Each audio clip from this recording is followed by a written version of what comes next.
Next 2√2 metre બાજુઓ વાળા એક ચોરસના બધા શિરોબિંદુઓ પર 1 માઇક્રોકુલમ વીજભાર મૂકેલો છે.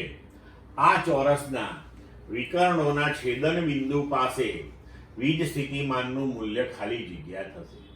K બરાબર 9 ગુણ્યા 10 ની 9 ઘાત SI એકમ.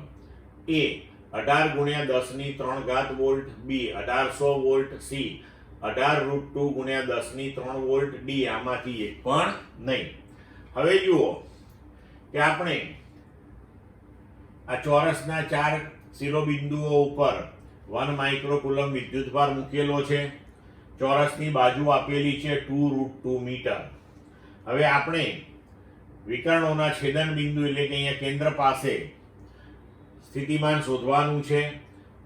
દરેક ચાર્જથી, દરેક વિદ્યુતભારથી ધારો કે આ છેદન બિંદુનું અંતર r છે, તો આકૃતિ પરથી આપણે લખી શકીએ કે આ 2r² બરાબર 2√2² વત્તા 2√2².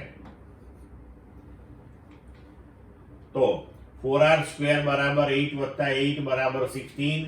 એટલે કે r નું મૂલ્ય આપણને અહીંયા આગળ મળશે 2 મીટર. બરોબર.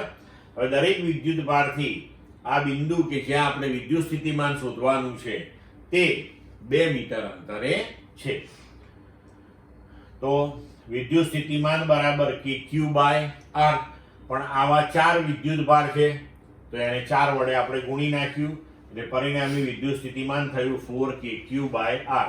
હવે આપણે મૂલ્ય મૂકી દઈએ. 4k એટલે 9 × 10⁹ q તમને આપેલો છે.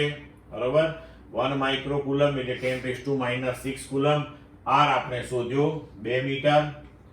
તો v0 થશે 18 ગુણ્યા 10 ની 3 ઘાત વોલ્ટ. એટલે વિકલ્પ પ્રમાણે આપણો જવાબ થશે A. ક્લિયર?